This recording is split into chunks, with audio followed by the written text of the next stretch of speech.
Hi, my name is Eric with Everything Lead. Today I would like to discuss what a part per million is. Part per million is a dimensionless term used to quantify minute levels of contamination. So imagine you have 1,000,000 grains of rice, and then you have 500 out of that million grains of rice are red. You would be able to visualize, you know what, I'm just going to do it. Okay, so 1,000,000 grains of rice is approximately 45,000 grams. So all I need to get is 100 pounds of rice.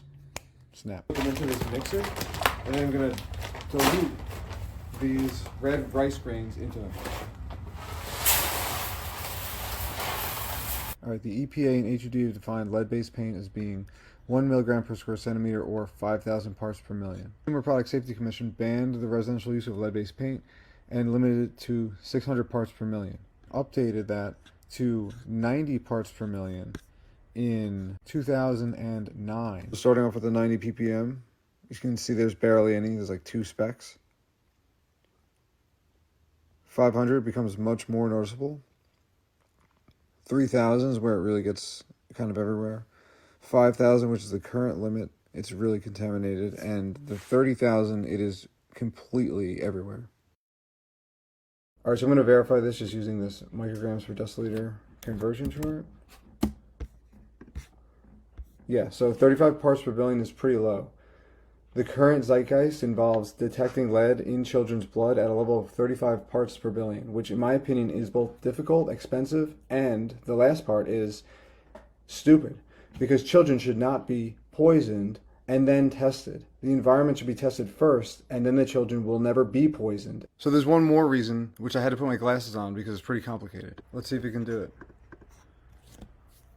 Come on, technology, work your magic.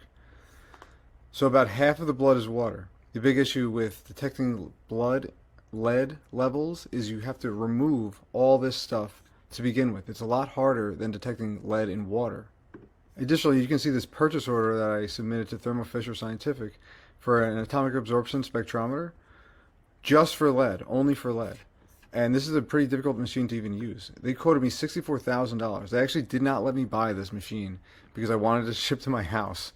But that's okay, because I have no use for it anyway. I was just buying it in a lead investigation frenzy. The combination of the ultra expensive equipment needed to detect the lead in the blood, the complicated manner of extracting the lead from the blood, and the idiotic nature of testing kids after they've been poisoned. Lead testing should be relegated to chemical tests or XRF tests on the wall. And I know that XRF is a complicated technology. It's difficult to use. It's somewhat dangerous to the operator. And it's very exclusive.